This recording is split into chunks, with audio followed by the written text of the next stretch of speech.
teman-teman semua, gimana kabarnya? Semoga selalu sehat dan selalu dalam lindungan Allah Subhanahu wa Ta'ala, dan tetap diberikan semangat yang luar biasa untuk menjalani aktivitas perkuliahan pada semester kali ini. Di sini saya Dwi Lestari Ningsih, NPM 1901010016. Eka Novitasari, NPM 1901011050, nomor urut 128. Nama saya Elsa Adelia, nomor urut 129.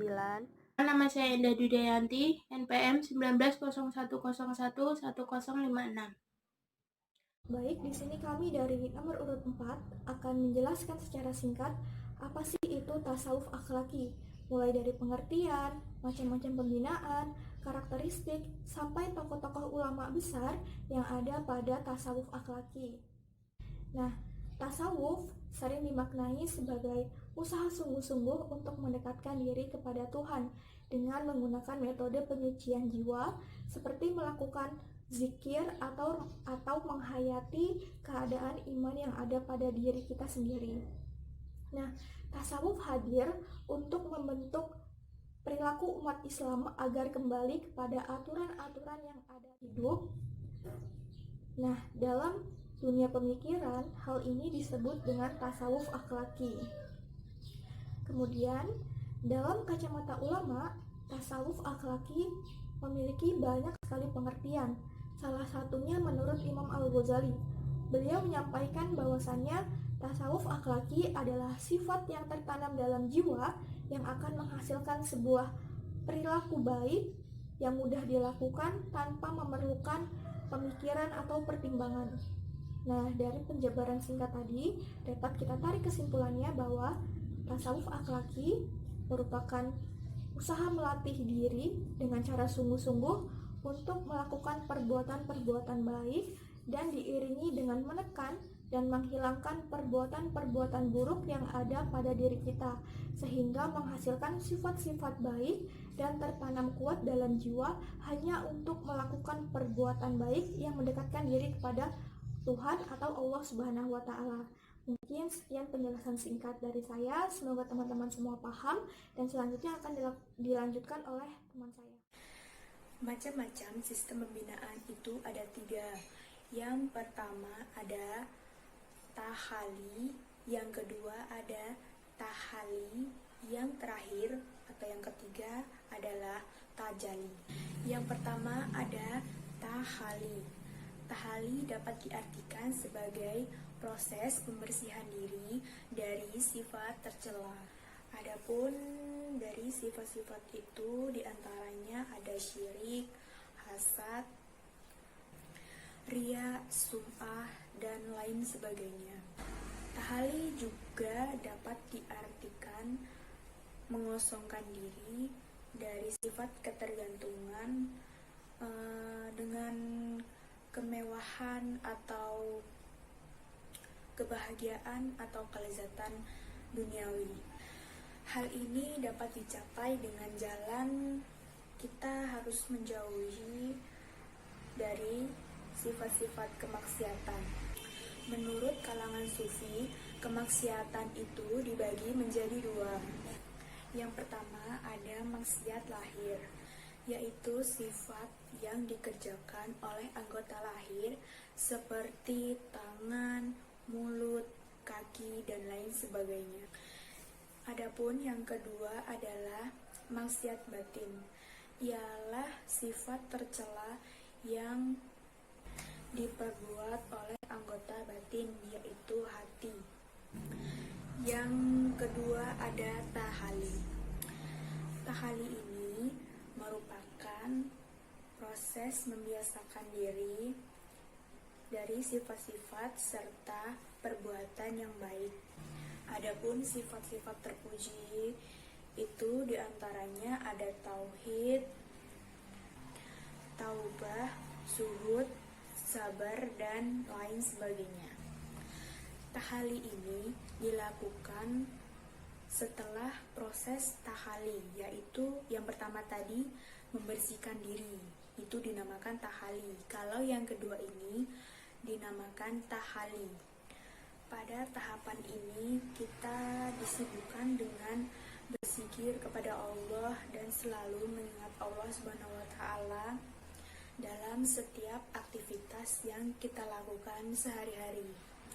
Dengan mengingat Allah dan melepas segala larangannya akan mendatangkan kedamaian dalam kehidupan kita. Hilangnya dunia bagi hati yang sudah tahali tidak akan mengecewakan. Hari-hari pun berzikir dan bersenandung dan selalu mengingat Allah. Yang terakhir ada tajalli. Tajalli dilakukan setelah 2 tahap yang seperti saya jelaskan tadi, yaitu tahapan tahalli dan tahali. Tajalli berarti adalah melenyapkan sifat-sifat buruk pada diri manusia. Tajalli juga merupakan istilah tasawuf yang berarti adalah penampakan diri dari Allah Subhanahu wa taala yang bersifat absolut dalam bentuk alam dan bersifat terbatas.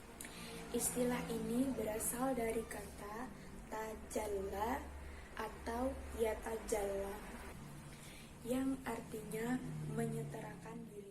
Tentang karakteristik tasawuf akhlaki. Yang pertama, berlandaskan diri kepada Al-Quran dan As-Sunnah. Dalam ajaran tasawuf akhlaki, kerangka pendekatan memakai landasan Al-Quran dan As-Sunnah. Yang kedua, keseimbangan antara syariat dengan hakikat, yaitu hubungan yang erat antara tasawuf aspek batiniahnya dengan fikih aspek lahiriahnya sehingga memiliki keterkaitan. Yang ketiga, mengajarkan sikap dualisme, yaitu dalam hubungan manusia dengan Tuhan. Yang keempat, lebih berkonsentrasi terhadap soal pembinaan pendidikan akhlak serta latihan mental sebagai pengobatan jiwa, atau dapat disebut dengan tahalli, dan tajalli. Tokoh-tokoh tasawuf akhlaki beserta ajarannya. Adapun tokoh tasawuf akhlaki yang saya ketahui yaitu ada 8.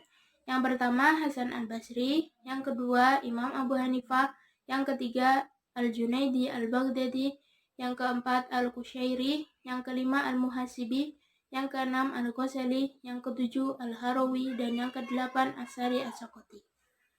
Nah, namun dalam video ini saya hanya akan menjelaskan beberapa tokoh yang sangat berperan penting dalam perkembangan tasawuf akhlaki. Yang pertama yaitu Hasan al-Basri. Hasan al-Basri bernama lengkap Abu Hasan al-Basri bin Yasar. Beliau lahir pada tahun 21 Hijriah dan wafat pada tahun 110 Hijriah. Beliau adalah seorang ahli sufi yang pertama kali mencetuskan ilmu kesucian dan kebatinan. Nah, Hasan al-Basri ini adalah seorang sufi yang sangat tidak mencintai duniawi. Karena menurut beliau, duniawi ini hanyalah sementara, dan tempat kita kekal abadi nanti yaitu di akhirat. Nah, ajaran tasawuf Hasan al-Basri yaitu yang pertama, beliau mengatakan agar kita selalu mendekatkan diri kepada Allah Subhanahu wa taala. Yang kedua, beliau mengatakan agar kita selalu mengingat dosa-dosa yang kita lakukan selama di dunia ini. Karena apapun yang kita lakukan di dunia ini nantinya akan dipertanggungjawabkan di akhirat nanti, termasuk dosa. Yang ketiga yaitu beramal soleh. Beramal soleh ini adalah untuk bekal kita di akhirat nanti. Baik, tokoh yang kedua yaitu Al-Muhasibi.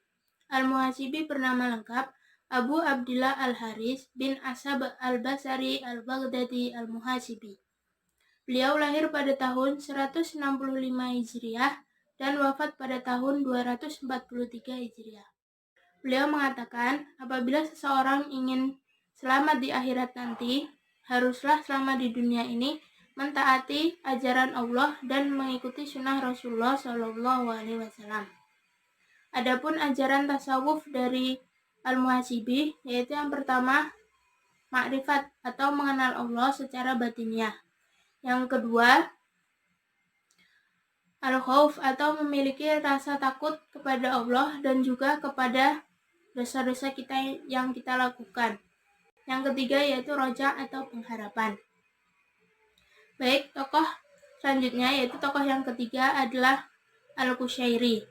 Al-Qushairi bernama lengkap Abdul Karim bin Hawazim. Beliau lahir pada tahun 376 Hijriah di kota Istiwa. Dalam ajaran tasawufnya, beliau berdasar kepada aswaja atau ahli sunnah wal jamaah. Nah, Al-Qushairi ini pernah memperbarui ajarannya, yaitu tentang larangan aliran Syiah, Mu'tazilah, dan Mujassamah, serta beliau menjelaskan tentang hal yang dohir dan hal yang batin, serta hakikat dan syariatnya. Nah, Al-Qushairi ini mengatakan tidak ada larangan untuk seseorang bersenang-senang di dunia ini, akan tetapi orang tersebut haruslah berpegang teguh kepada Al-Quran dan Al-Hadis. Nah, tokoh yang terakhir yaitu tokoh yang keempat adalah Al-Ghazali.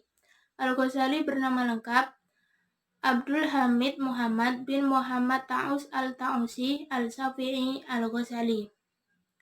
Nah, Al-Ghazali ini lahir pada tahun 450 Hijriah di kota Ghazal. Al-Ghazali ini adalah seorang ahli ilmu yang sangat dikagumi oleh para ulama pada masanya, karena beliau terkenal akan keilmuannya. Nah, dalam ajaran tasawufnya, beliau sangat bercorak islami, dan beliau menekankan kepada pendidikan moral. Nah, menurut beliau, sebelum kita mempelajari ilmu tasawuf, maka haruslah kita mempelajari terlebih dahulu syariat dan hakikatnya. Nah, itu tadi para tokoh tasawuf akhlaki yang saya ketahui, dan mungkin cukup sekian video dari kelompok kami, yaitu studi tasawuf akhlaki dari kelas PAID. Mungkin cukup sekian, kurang lebihnya mohon maaf. Wassalamualaikum warahmatullahi wabarakatuh.